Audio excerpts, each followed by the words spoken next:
Okay, so what we've been learning, what we've been exploring so far, we've got some conceptual frameworks to work from, and we've started to develop some skills. We've started to introduce some practices.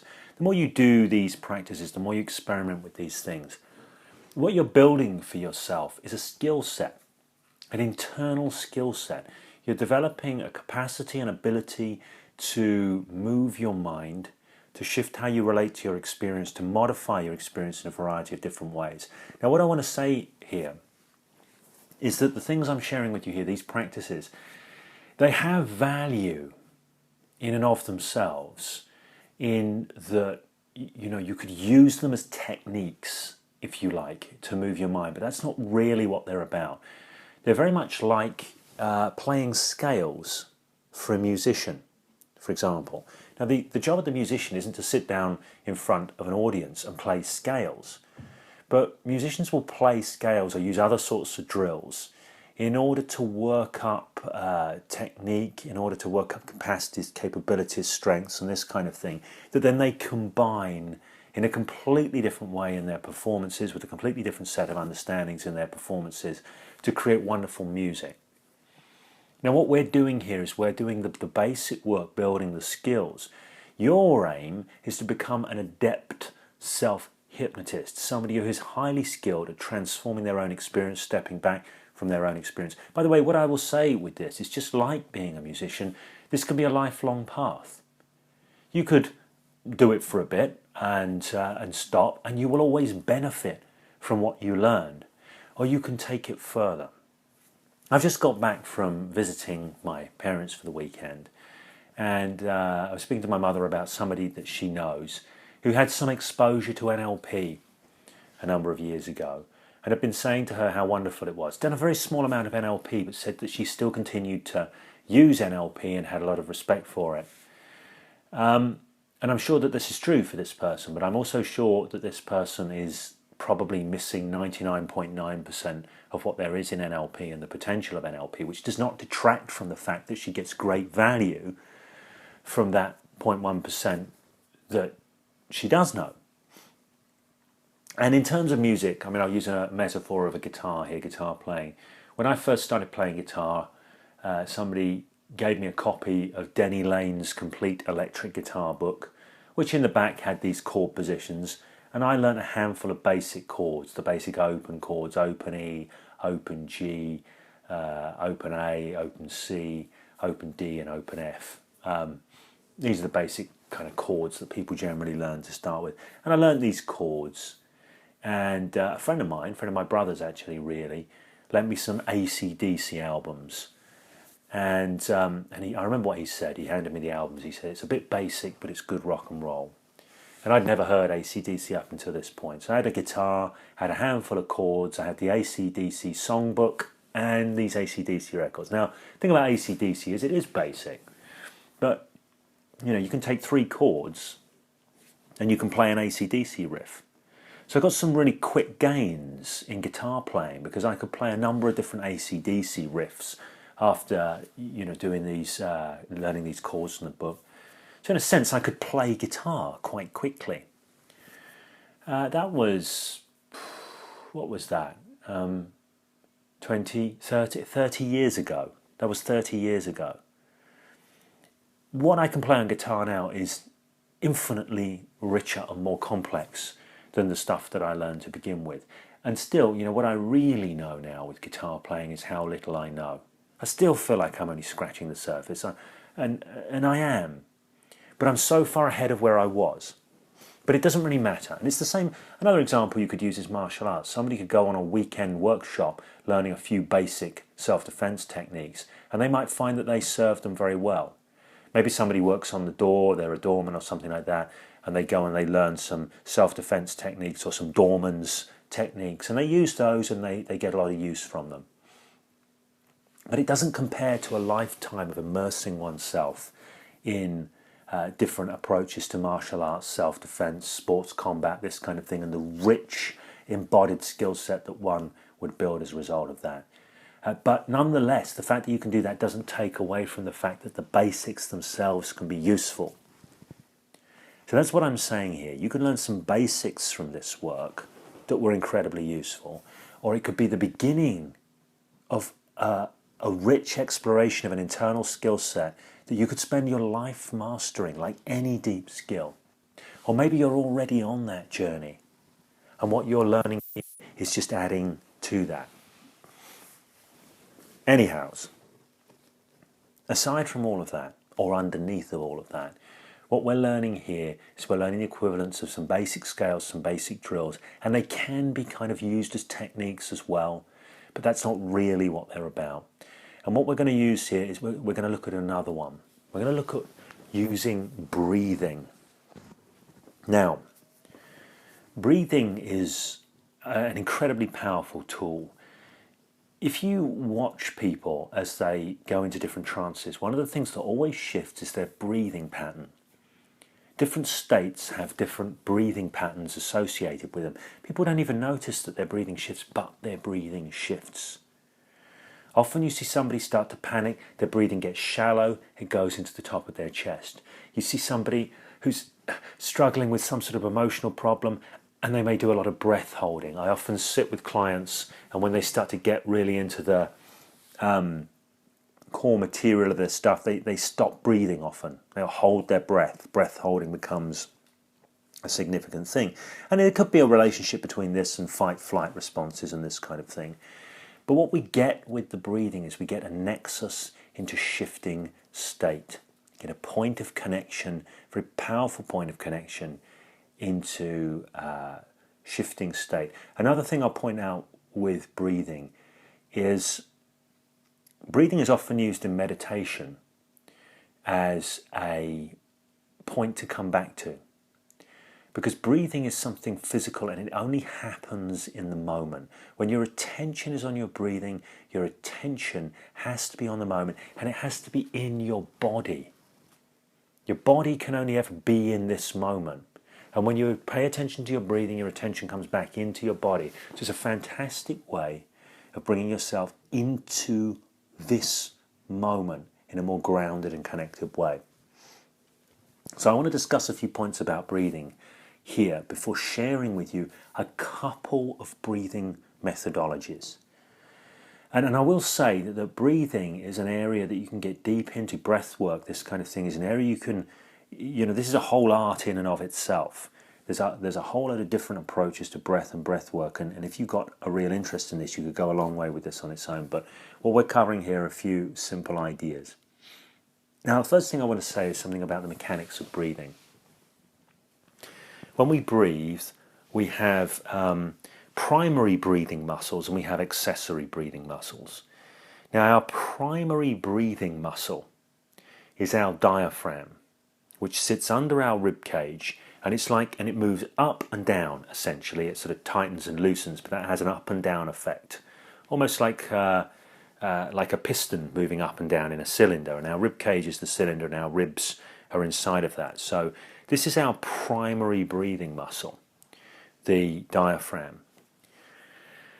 In addition to our primary breathing muscle, we have secondary breathing muscles, which include the intercostals, the muscles between the ribs. They help move the rib cage, but also particularly a lot of the muscles of the neck that connect into the top of the rib cage. So these accessory breathing muscles work differently, and they're really there to aid and support breathing rather than drive breathing. But what you often see with people, particularly people who have chronic stress issues, chronic anxiety, is you often see they're not doing much breathing from their diaphragm, and all of their breathing's coming from their accessory breathing muscles up in their neck. So they're pulling their sort of ribs up at the top using their accessory breathing muscle. It ends up being very shallow breathing, very ineffective breathing, and it starts to create a lot of tension around the neck and around the shoulders. Or maybe it originates from the tension around the neck and around the shoulders. But you see this a lot. So you see a lot of tension around the neck. Often people, when they have a lot of stress, anxiety issues, they get tension headaches as well, because these muscles of the neck, once they tighten up, they lock up, they end up constricted, pulling all the time, working in ways they're not really supposed to be working. The tension referral patterns, they connect in under the skull, they end up creating patterns of tension across the muscles of the scalp and around often the eye as well. So you get referred patterns of tension. So one of the things that we want to be able to do is start to become aware of our breathing. And forgive me if you've got some expertise with breathing already. Feel free to sort of listen to this and maybe you'll pick up one or two extra ideas or tips. But if this is new to you, one of the first things that's useful to do on a basically mechanical level is start to breathe predominantly from your diaphragm. Breathe predominantly from your diaphragm. I'll also mention, by the way, that breathing, when done well, is a full body sport. In that when your body is relaxed and connected, every breath creates a wave that moves through the whole body, changes, subtle pulls, tensions. It's like a rhythm that moves through the whole body. And because of this, sometimes what I'm going to suggest you do is you place your mind in certain places. And I say, I'm going to suggest you breathe from those places. And you might, from a logical perspective, go, well, I can't breathe from those places because my breath stops at my lungs. I can't breathe into my knees because my lungs don't go into my knees. So if I do talk at any point about breathing into certain parts of your body, it's just about placing your attention there and allowing everything to become free so the rhythm of the breath can transmit through the body to that place, because we are a system. The human body, by the way, is what's called a tensegrity structure. It means everything is interconnected and you cannot change one thing. You cannot change a level of tension or relaxation in one part without it transferring through. It's a bit like a tent. Think of a tent with guy ropes. If you pull on the guy rope, it will distort the structure of the whole tent.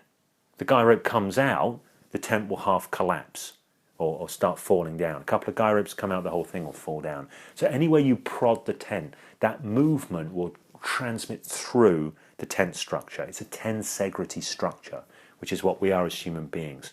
So breath is connected in as a full body movement. It is connected in with how our body is kind of balanced up throughout. So, breathing, basic breathing. One of the things I would invite you to do first of all is I would invite you, if you are able to do this, to stand in front of a mirror. Just to stand in front of a mirror. And conveniently I have a mirror here. I hadn't planned this, but I stand in front of a mirror and take a breath in. Okay, so you may hear me take a breath in now. So you breathe in through your nose.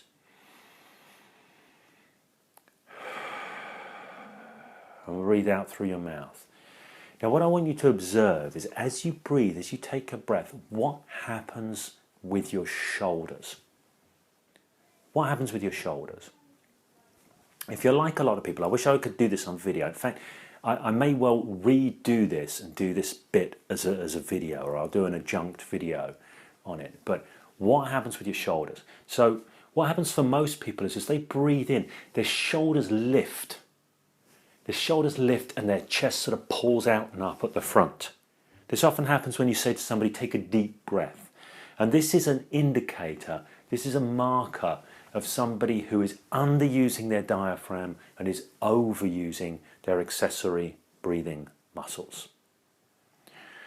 So what I would encourage you to do to begin with is just to relax and start learning to take a deep breath down into your hips or even into your thighs. Imagine a thread of breath drawing down all the way through as you breathe in, and allow your shoulders to be as still as they can be. Now, you may find this easy, you may find this challenging. There's a couple of pointers here. Again, I used to teach Tai Chi, which has a lot of breathing stuff in it. I used to teach Sistema as well, Russian Sistema, which is sometimes described, even though it's a martial art, as a system of moving and breathing. So I've done a lot of training people in breath work. And one of the things that often gets in people's way is their posture. So a lot of people will kind of collapse down in the chest, and the head will come forward and they will collapse down in the chest. And if you collapse down in your chest, and if you can do this deliberately, just collapse down in your chest, let your head fall forward, like it wants to fall forward, and you're just going to collapse down. You'll feel a tightness coming around the solar plexus, a kind of compression coming around the solar plexus. If you try and breathe deeply when in a posture like that, it won't happen. It's stuck. Your diaphragm becomes compressed. You can't do it. Now, likewise, if you go in the opposite direction, you go more of a military posture, chest out, shoulders back, and you go to take a breath, you will find it also seems to stick at the solar plexus. So there is a middle way between these 2 points, which can be useful to find. Now, when I'm working with a client, if I do breath work with a client, sometimes I will. If I've got a client who has clearly got some chronically dodgy breathing patterns going on. Now, we are mind-body systems, by the way, so this isn't irrelevant to the psychological work. It's intimately connected. You watch people psychologically shift. One of the places you see the state shift manifesting first is in a change in breathing pattern. There is a reciprocal relationship between body, breath, brain, mind, all of these things. So when I'm working with people, I often give them some coaching on what they can do with their body. So I'm doing this by words. You can't see me. I can't move your body and change it to give you different experiences. But I'd invite you to play with these things. So again, standing up, be there standing, let the weight of your body sink into your feet, but also just let your head rise up. Imagine there's a thread pulling your head up. In Tai Chi, they talk about sinking the Qi down, but letting the Shen, the spirit, rise up. So you're not collapsing down. It's like a gentle suspension between, and again in Tai Chi and Qigong, they talk about heaven and earth, the suspension between heaven and earth, that relationship. So you want to kind of get that going on. And then just practice comfortably breathing down. In through the nose, out through the mouth. You can envisage breathing down to your center, your dantian, just below your belly button, or into your hips, or into your thighs, or into your knees, or all the way into the ground.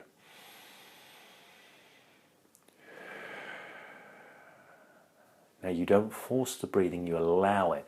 But really what you want is the stillness around the shoulders and this full breathing down. It's sometimes called bottle breathing, because when you fill up a bottle, when you pour liquid into the bottle, the liquid fills up the bottom of the bottle first, and then the level rises. It's like you're drawing the air into the very bottom of yourself first and allowing it to fill you up, rather than drawing air into the top first and allowing it to pull down. So there's some tips on that. Now, aside from this general idea of getting into our body, into our breathing, just another point I just mentioned on this. If you are chronically tight around the shoulders, you're probably lifting your shoulders all the time. Many years ago, when I started training in Tai Chi, I was chronically tight around the shoulders. My shoulders were up all the time. It's like a sort of almost defensive position. I had a lot of fear, a lot of anxiety all the time. So I had this defensive armored physiology. I was neuromuscularly locked around a particular trance of fear and anxiety. So one of the first things I did was I had to learn to let my shoulders go and let my shoulders down. This was not an easy thing, because I kept falling back into my standard trance of the shoulders coming up. I would catch myself, stood at a bar, for example, about to order a drink, and my shoulders would be up, and I'd go, and I'd let them down, and I'd let them go, and I would let them relax. And my attention would drift, and moments later they'd be back up again. So it took me a while to repattern this. It's going to be down to you how much you want to put into this. Maybe you don't need to put that much in. For me, I needed to put a lot into this. And it was huge. It was a game changer, by the way. By the time I got to NLP and hypnosis and self-hypnosis stuff, I had a lot of skills from the Qigong, the Neigong stuff, the Tai Chi Chuan, the internal martial arts, the Sistema, all of that stuff enabled me to really work a lot more quickly with a lot of internal self-transformation methods, self-development methods and things. So I'm a great fan of this stuff. So those are some basic pointers. I want to give you 2 breathing patterns to play with. And the first one is called elliptical breathing, or sometimes flow breathing. And what you want to do with elliptical breathing is you want to get this clear, long breath. You want the shoulders to be relaxed. It's a clear, long breath all the way down. But it's like an ellipse. So you breathe down, and then at the bottom of the breath, it gently changes direction. And then you breathe out, and at the top of the breath, it gently changes direction. So at no point is there a pause or a stop between the in-breath and the out-breath. There is a change in direction like there is when a pendulum swings. Now I know technically you could say, well, there has to be a point where it stops, but it seamlessly flows through that, like a slowing down, and then it just shifts back. There is no pausing, no holding of the breath whatsoever.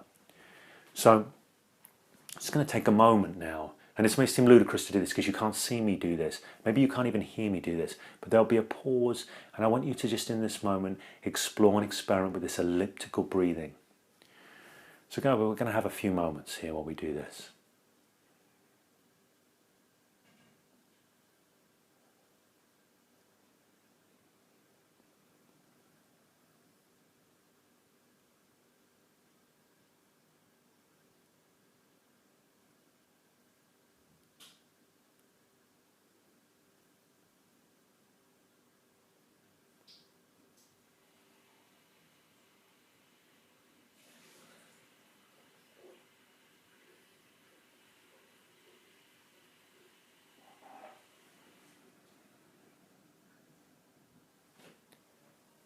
Okay, I just did 3 cycles.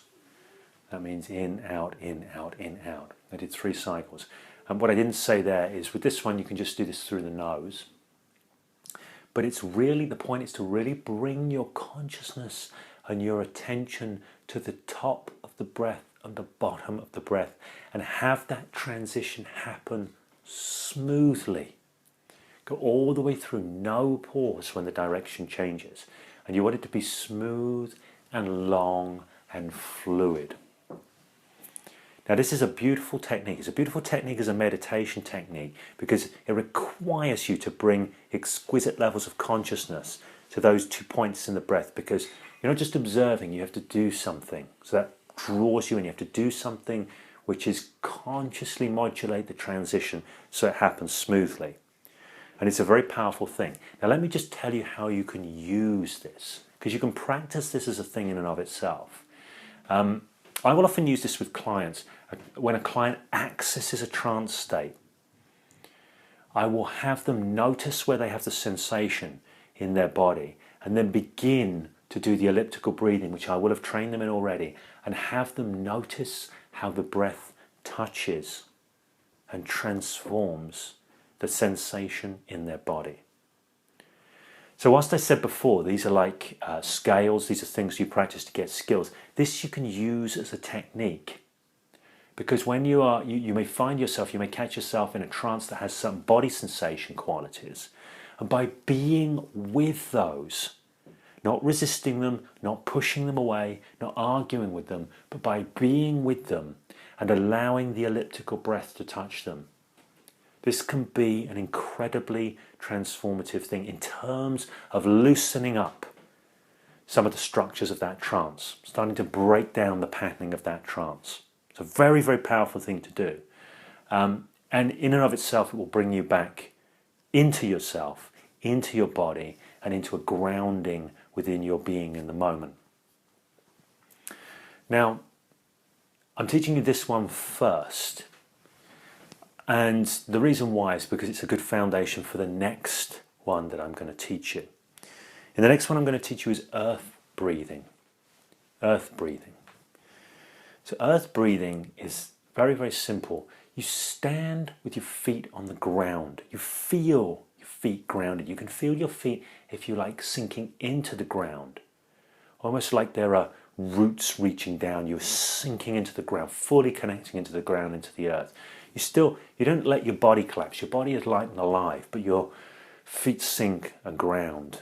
And you've got this lightness rising up to the top. And as you connect into the ground, you do the same sort of breathing you're doing. The shoulders are relaxed, you're breathing down, you're doing the elliptical breathing, but this time the focus is different. what you want to do is imagine as you breathe in, imagine breathing in through one leg. And as you breathe out, imagine breathing out through the other.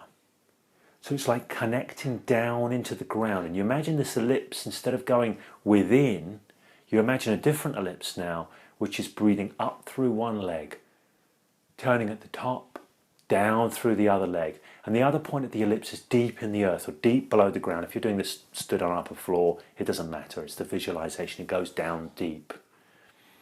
And the center of you becomes, the center of this ellipse. You're breathing down, breathing up one leg, down the other.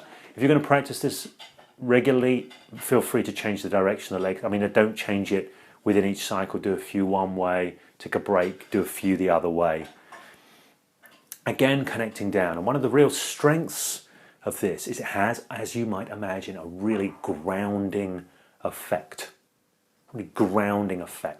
This can be a strong thing when we get kind of caught up in stressful thinking, upset thinking. It kind of pulls us out of our ground. It pulls us up into tightness around our chest, our shoulders.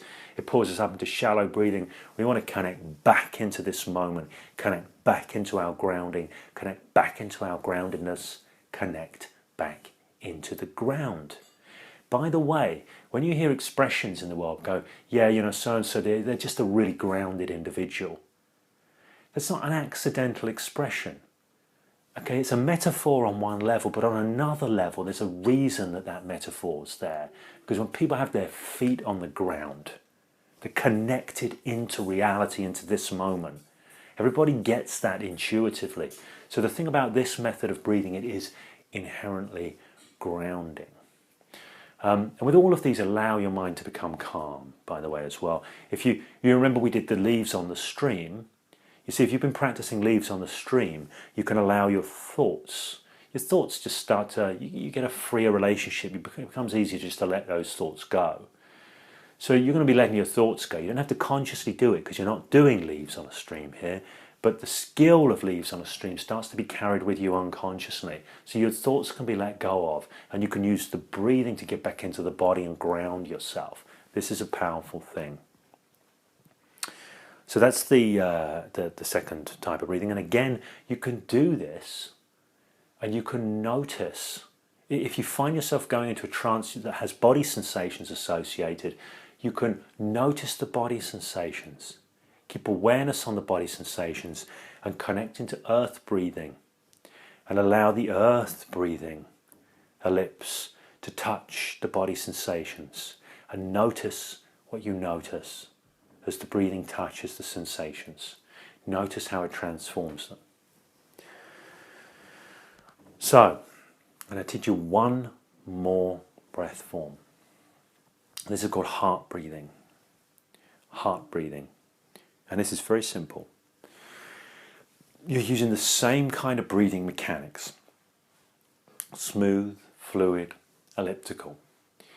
And this time you're noticing your heart area. The heart area in your chest, which can be your actual heart, or if you're into kind of chakras and stuff like that, it could be your heart chakra. But just this heart area in your chest.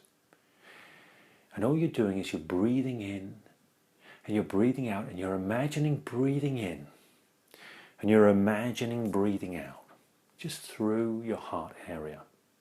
And still remain connected to the ground. You can do all of these things. But what kind of experience do you have when you breathe in and you breathe out through the heart area? And again, this is something you can practice as a thing in and of itself and notice what you notice. But it's also something you can do if you find yourself dropping into a particular trance. Again, you can notice the senses and the sensations of it and heart breathe with it and be with it. And allow the experience of heart breathing to touch the sense and the sensation. And notice what you notice. So there's three forms there. There's elliptical, there's earth breathing, there's heart breathing. Elliptical is the kind of base, it's the most foundational one, it's the most important one in my view. And you may think, well, why those three? Well, actually, there's an infinite number, really, of variations on breath, and they're going to work in different ways. And some you will find more effective for other things. You might find that you tune in more with one generally across the board, or you might find with a particular trance that you want to touch and alter, that one form works better than another. You might try it with different forms and find one works better than another. Okay, so I think that is probably enough right now on breathing. It did occur to me to share with you another breathing technique, but I think we'll leave it at that. I think we'll leave it at that right there, because otherwise we could continue on forever and a day. So again, if you have any questions about this breathing element, this breathing aspect, please do make use of the comment section here, or write them down in your journal, or ask me on the live training, and we can get a little bit more deeply into using breathing to transform state and experience.